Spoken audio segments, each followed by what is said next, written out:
not an art guy, so I don't look, it's a painting. You know? Like the Mona Lisa don't do that for me, man.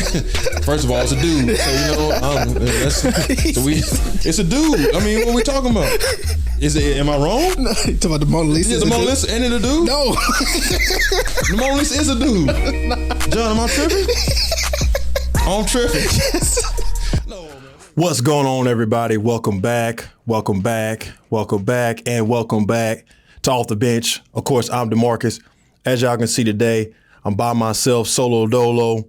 My boy Ty, he's got some stuff going on. Hope all is well. He'll be back here soon with it because I know how much y'all miss Ty and having him on the show, as well as, no special guest today. So we're just going to do solo dolo today, but still give you quality topics and just to give you some guys and girls, some things to talk about off camera, as well as when you meet me out in the streets, make sure you bring it to my attention. And then as always, make sure you comment down below and let me know what you thought about today's topics. So first thing first, before we get started, make sure as you're watching this video, you hit that like button, you hit the subscribe button, you hit the follow button, as well as the share button, because every time you guys do that, that helps the platform out, helps everybody else to see what we got going on here on Off the Bench. And of course, I just, we're thankful for when you continue to support what we're doing. All right, so first things first, we want to get into, right now, NFL is the big thing going on. NCAA, college football is going on right now. And of course, NBA is, amongst us too, as well as they're beginning their season in the short period of time they've been doing. So today, what I really want to talk about, I want to talk a little bit about NFL, NCAA, and of course, basketball. So let's just start with the most popular thing right now. Let's start in NCAA football.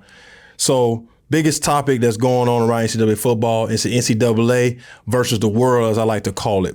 Because right now there's a big thing going on with Michigan University, of course, with their whole, they like to call cheating scandal, with them being on sidelines, looking at what they call sign stealing, going the extra mile with that. There's been some firings going on in Michigan. So really what I want to do is just ask you guys out there, what do you think about the whole sign stealing situation and what the NCAA did by, coming down on Michigan, and then of course the Big Ten actually suspending Coach Harbaugh, because he's been suspended for the last few games of the season, and even with his absence, the team's still, playing good offense and defense too as well. I think that's just give them, the energy to continue on to play for their coach. Because a lot of players and a lot of coaches on the coaching staff don't believe that the actual suspension was justified. Coach Harbaugh has, of course, he's taken on it and said, hey, man, this is what they decided to do. I know I didn't do anything wrong. So he's taking on whatever has been passed down to him. So I just wanted to kind of get a feel from you and, everybody out there. Let me know what you think down below. Comment down below and tell me, do you think Michigan is right for, how they've been handling the situation? And then with the NCAA, should there be, more hammer thrown down on him for what's been going on in the program with the individuals that's been a part of the sign stealing? Now, also, too, NCAA has been getting a lot of heat.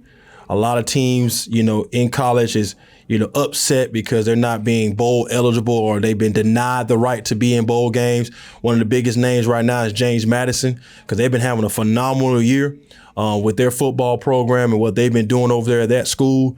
And they actually submitted an application to be bowl eligible, and the NCAA denied them access to be able to play in the bowl game. So my question that I have for people, and of course NCAA, is what qualifications do you need to have as a program to be qualified for a bowl game?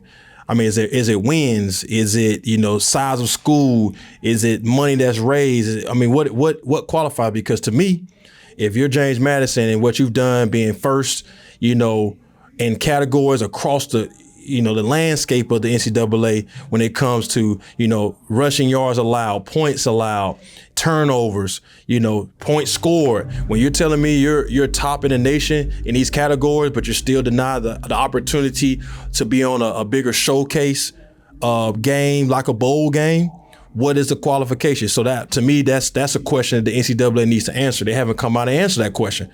Why can't these teams, and it's not just James Madison, Liberty and other schools that are not these big name, Power 5 schools, why can't they have the opportunity to play in bigger games with bowl games? Because Also, too, bowl games does a lot for schools. It brings money into the program as well as exposure, not only for just the program and all the coaches, but the players in that program too. So to be denied by the NCAA, I would love for them to come out. No one has come out and said, why this is the decision they've come to. So I wish they would come out and say more. So I understand people's frustration. So that's why I kind of came with the whole idea of the NCAA versus the world, because right now, no one's really liking NCAA because they're not, taking the time out to visit these schools. Because, game day, ESPN, shout out to ESPN, game day does a phenomenal job of, putting these schools that, need some, attention or need exposure. They're putting them out there and giving people a chance to see that these schools are just as spirited and have just as much of a, fan base as these other schools. So I would love for someone to, write us, email us, let us know what the reason is why it's going the way it's going. But I don't really agree with what the NCAA is doing when it comes to these smaller schools, because they need the opportunity, especially with the playoff system now being what it is and how much attention that gets. And then, of course, where they're going to a 12-team playoff system next year. So a lot of these schools are going to get really left behind when it comes to exposure, just because of how much of the magnifying glass is going to be pointed towards the playoff system that's coming up. So also, too, when it comes to what's going on in college football right now, we're coming down to the, nitty gritty of the season. We're, 10 games, 11 games in, 1 game left. And, of course, you got your conference championship. So you guys out there, let me know who you think, will, of course, get to the Final Four. And then who will actually play in the championship game. And then also who you think will actually win it all. Because I know Florida State, unfortunately, Jordan Travis got hurt. So they lost him for the season. Looks like he I don't know if you've seen the replay, but it's, looks like he broke his, ankle, or could be his, foot or whatever, because, from a tackle that happened against North Alabama. So, that changes things now, with them still being a top team, top 4 team in the country. But what does that mean for them going to the, to the ACC championship game, and then of course going an opportunity to play in the Final Four of the playoff system? You still got Michigan still dominating like they are on both sides of the ball, even though their coach is not on the sideline, for the rest of the season. But for the playoffs, he gets to come back to the sideline. So curious to see how they're going to finish. You got Georgia, and then of course you got Ohio State. So those still look like those to be the 4 teams that will make the playoffs, but we don't know. Like I say, the landscape right now is very hot when it comes to this time of year. So I'm curious to see what other teams are going to, emerge from the ashes, as they call it, and see if they have opportunity to in the championship, conference championship games, actually have a chance to put one of these teams out from being able to be in the playoffs. So staying with football, let's go into the NFL. So there's a lot going on in the NFL right now, especially when it comes to quarterbacks. So that's what the first thing I want to ask everybody out there and kind of dive into is the quality of NFL quarterbacks in the NFL right now. Would you say it's good, or would you say it's bad? I would say that the quality of quarterbacks are still there. I just think that the play of the quality quarterbacks have been down this year, because we've watched a lot of of the big names struggle. And if you play fantasy football, you know exactly what I'm talking about. We've watched a lot of players struggle, and then we've watched a lot of players, come out of nowhere with injuries. To talk about a few, you got Deshaun Watson. He's out with shoulder surgery for the year. Joe Burrow just, messed his wrist up. So you got those two right there who are, very important to their teams, and their teams were, thinking that with them, in the lineup healthy, we got a good shot at winning the Super Bowl. So now with them out, and then you got the play of, Josh Allen, which I want to kind of stay on him for a few minutes, because I think it's time to really dive in and have a conversation about Josh Allen a little bit differently now, because I know we've kind of put him up here in that tier 1 class, and I think that over an extended period of time, we've watched his play not be top tier. So I think it's time now that we start saying, hey, he's a good quarterback. Would love to have him on my team, but I don't know if he's that quarterback that can, put you over the top to be a Super Bowl champion. Because what's going on in Buffalo, to watch his play and what he's doing, and kind of watch how the team, I wouldn't say the team is falling apart, but they are, unraveling at the seams due to his play. And then, of course, the string of injuries that they've been dealing with all year. So that's why I think what's going on in Buffalo, and then, of course, the record, and then the same thing in Cincinnati. You're looking at these teams that are Super Bowl favorites in preseason, now looking like, okay, these guys don't have a shot to even make the playoffs. So, but I even had a guy tell me the other day that, and he's a Buffalo fan, and I'm not gonna call his name out, but he knows exactly who I'm talking to. He told me that Josh Allen is the Tony Romo of Buffalo Bills. I don't know if y'all agree with that, but I started thinking to myself, like, man, if you look at it, I mean, good arm, can run, can move in the pocket, get out of the pocket, and he will have moments of greatness, but consistent greatness, that's where he lacks. So I have to agree with him. I didn't think of it that way, but now thinking about it, he is the Tony Romo of Buffalo. And y'all comment down below, let me know, do you agree or disagree with that? Do you think Josh Allen is the Tony Romo for Buffalo? Because these guys will have good numbers. They're going to turn the ball over because, of course, Josh Allen I think he's leading the league right now, if I'm not mistaken, leading the league in turnovers right now. So he's going to turn the ball over. He's going to have moments where he do some, or flashes of great moments. But then, of course, his turnover, it just overwhelms what other things he's able to do on the field. But I'm talking about one of the most talented quarterbacks, I think, in the NFL. But, of course, this year his play is just not showing that. Because I know I give Dak Prescott from the Cowboys, and I got another buddy out there who's a huge Cowboy fan. I give him a lot of flack because of his play. But I'm not going to lie, these last few weeks, I've been very impressed with what Dak has been doing. He's been taking care of the ball. He's been putting the team in position to not play from behind. And he's elevated his game this year, and this second half of the season. I'm curious to see if we're gonna do the playoffs, because to me that's when I really start to grade a player, is when they do what they do in the playoffs. So it's gotta see what happens in the playoffs. But right now he's playing good. So, and I would say right now his play is outplaying a Josh Allen per se, who everybody else seems to think is the better quarterback of the two. I don't know. Y'all let me know. Comment down below on that topic. And then with Joe, my boy Joe Burrow, it's unfortunate. He's been playing hurt all year long. And then now you got this wrist injury, which a lot of people have been up in a roar because of Cincinnati kind of not, being honest about his injury. I don't know if it was a situation of they wasn't for sure about his injury, or they just kind of didn't want to make a big deal just because they were still trying to, wait on the MRI and wait on to see how he felt.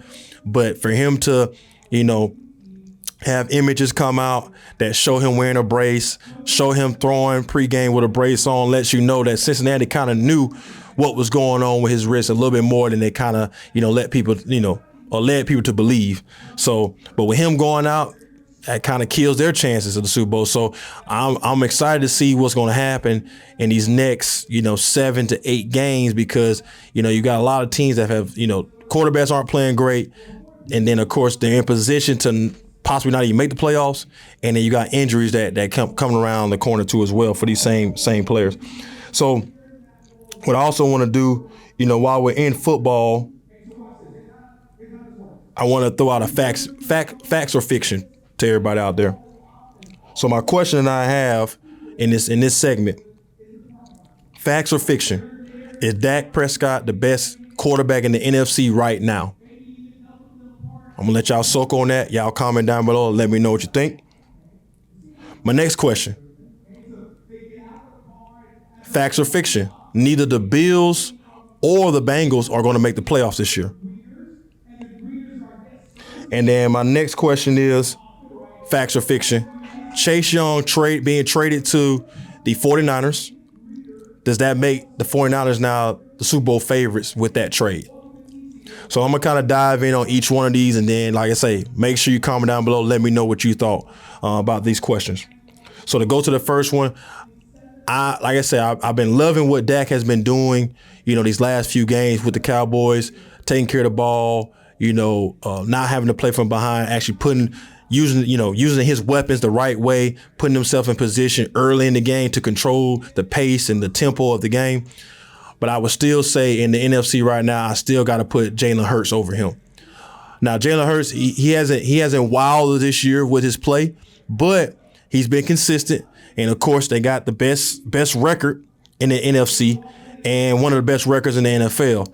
So I think, and with his weapons, what he's been doing with A.J. Brown, with Smith, and then with Swift coming over there, and of course, the offensive line, how well they've been playing, and then that QB sneak that they do, the tush, they call it the tush push, best tush push in the NFL. I know that has nothing to do with Jalen Hurts and his play, but still, I just think, as a leader, how he's led his team, and then, of course, with his play, I would say right now I would still put Jalen Hurts over Dak Prescott for best quarterback in the NFC. Let me know what you think. Now, just to kind of go to the second one, I think I kind of already answered the question. I don't think personally that Buffalo or Cincinnati makes the playoffs. One, because Joe Burrow's hurt and he's done for the year.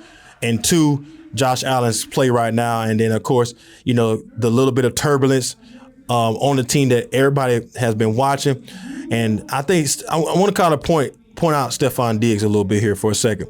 I think Stephon Diggs has been getting a lot of bad media when it comes to his behavior and his reactions to what's going on the field and, on the sideline with his teammates.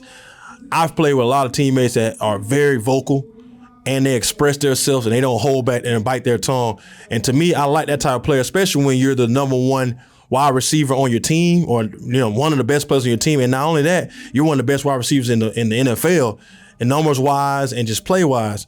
So for me, for a player that is, showing his disgust with play and kind of holding people accountable and kind of like just being frustrated, I don't look at that as a bad thing like a lot of people do. When you play sports or play on a team in a sports atmosphere, you understand that with certain players, expressing that is not to, show hate or disgust for a team. It's to try to, motivate guys to play better and give more and do more than what they've been doing, because especially when the situation has turned from, a successful situation to now it's kind of on a, downward spiral, and somebody's got to say something to kind of, stop the bleeding. And I think that's what more Stephon Diggs is doing. And like he said himself, anybody that his family or, that's close to him that comment and say that, hey, he needs to get out of Buffalo.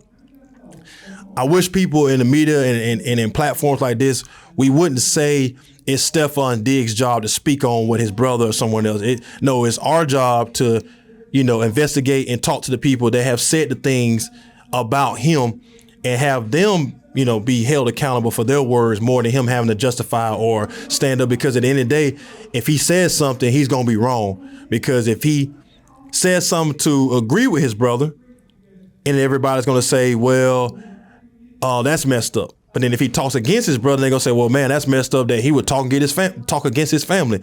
And for anybody that doesn't know, so his brother Trayvon Diggs, who plays for the Cowboys, he's on the couch resting up from his season ending injury that he had happen early in the season.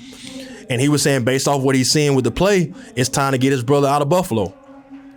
And like I say, with the situation of what's going on in Buffalo, I can understand his brother's feelings, because he don't want his brother who's, in his 30s, he don't have a ton of time left in the NFL, ton of time left to play in a Super Bowl or be playing on a team that's contending for a Super Bowl. So I can understand his brother's feelings about it's necessary for his brother to get out of there and have an opportunity somewhere else. So I don't disagree 100% with his brother.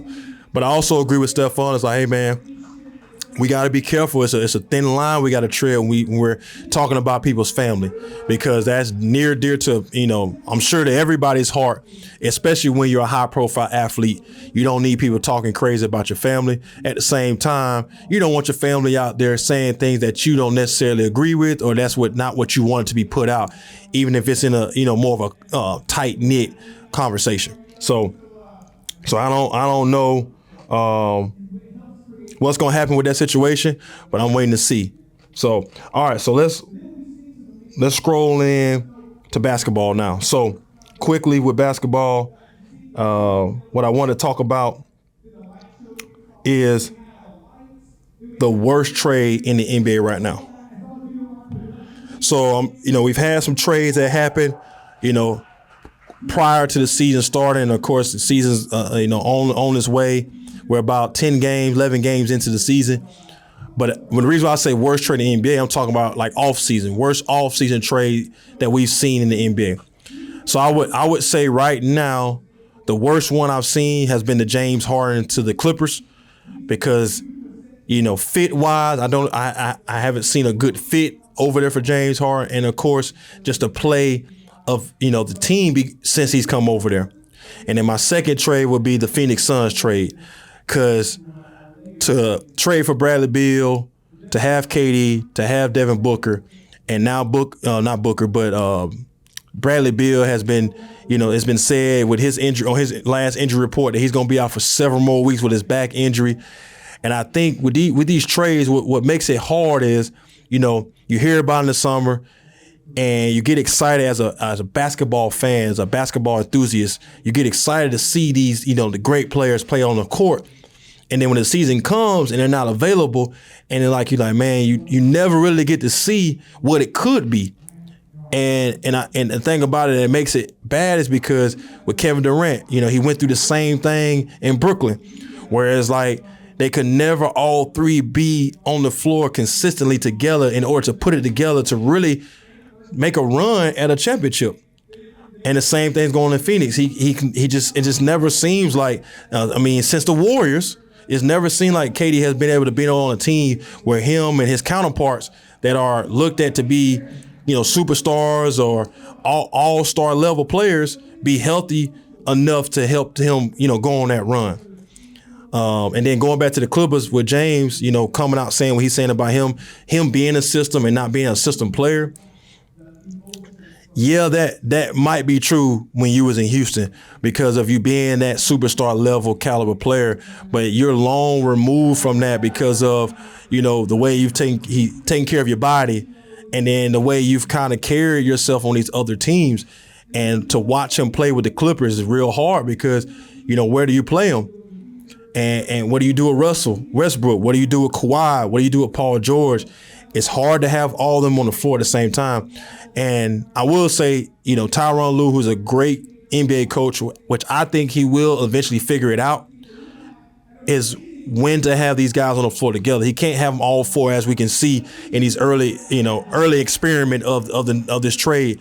So I would say, bring Westbrook off the bench or bring James off the bench with the second team so they can be more of that alpha male. And that way you got 2 and 2 at all times, or maybe 2 and 3 on the floor. So, because I feel like when Paul George and Kawhi are on the floor together, that's when they play the best.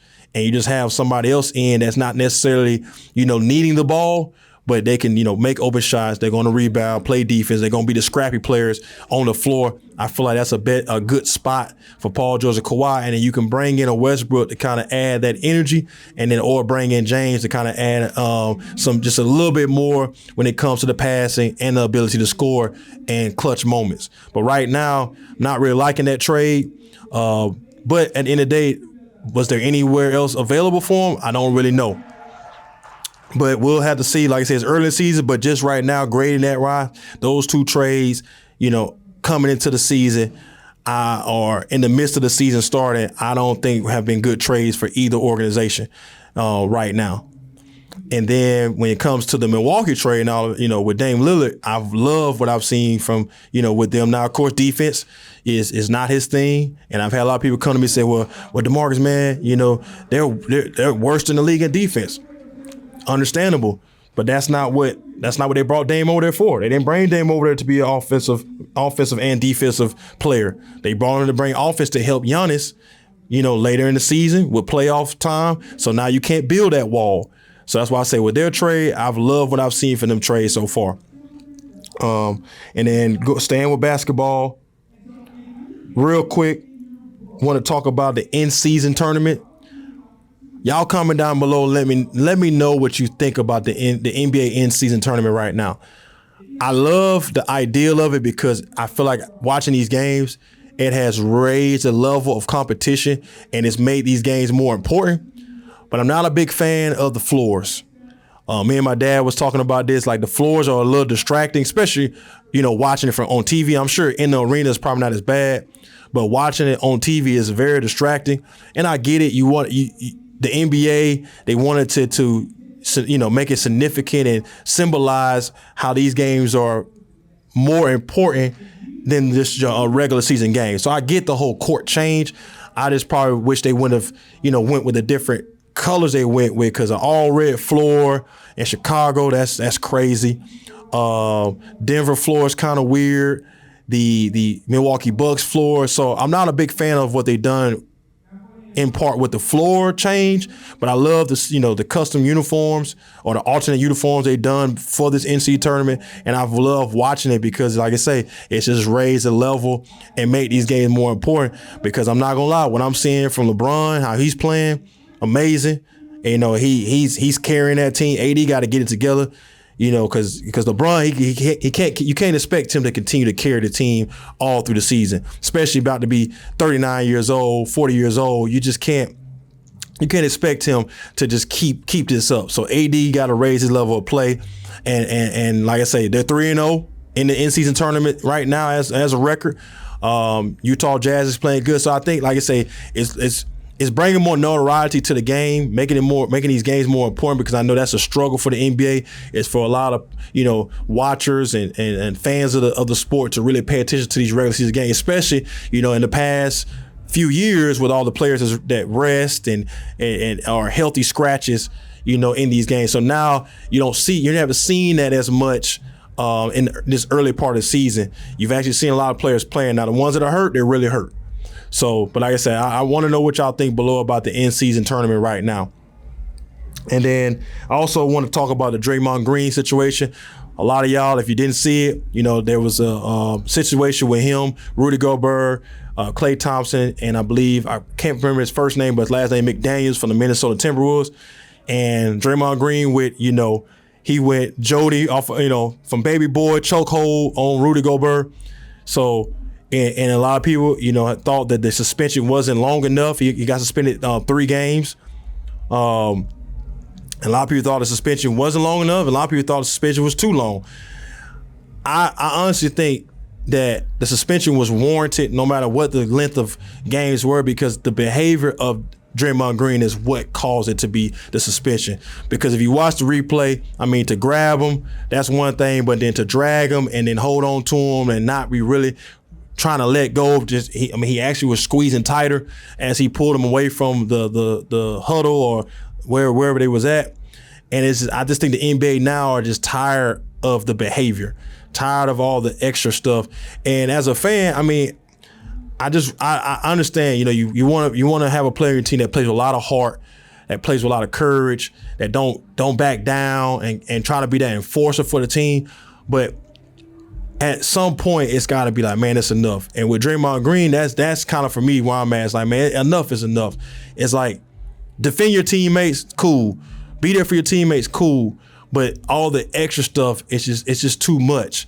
And it was a stat I saw, or there was somebody on social media that I saw. My dad brought this to my attention, where they said if you look back on all the games that Steph Curry didn't play, Draymond Green did something to get either 2 ticks and get kicked out, or got into some type of fight and got kicked out, or did something in the game that ended in some type of suspension or some type of consequence from it. And I was like, man, that's crazy. If you think about it, when Steph Curry don't play, it seems like he does everything he can to get out of that game. So you let me know below. Let me know what you think, because I know, the old heads will say, hey, man, he's the Dennis Rodman of today's NBA. But the difference for me is, like, when Dennis Rodman did what he did, he mostly did it off the floor, of course.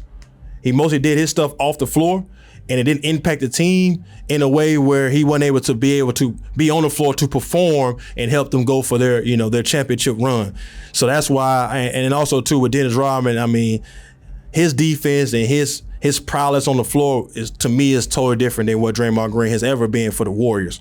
Because Dennis Rodman actually did it on different teams. He did it with San Antonio, he did it with Detroit, and he did it with Chicago. Draymond Green has only been with the Warriors, so is Draymond Green still Draymond Green when he's not on the Warriors? That's the question I have, so y'all let me know. And the last thing that I want to go over before I, get out of here. Just want to pose this question. And it's about LeBron. I know there's a lot of people that watch my podcast come down on me about LeBron, but like I say, I believe the superstars deserve the criticism just as well as the mid-level player and the bench player. My question to y'all is, would LeBron James be the same LeBron James he is now in the NBA if he never went to the Miami Heat? So I'm gonna leave that question right there. Y'all comment down below. Let me know what you think. Me and Ty dive more into this conversation next time he's on here. But as always, I want to thank y'all for watching. We always appreciate your support. Make sure you like, subscribe, follow us on Facebook, share the content, comment down below, continue to grow the platform each and every day. But as always, want to thank y'all. Until next time, we'll see you on the next episode. Peace.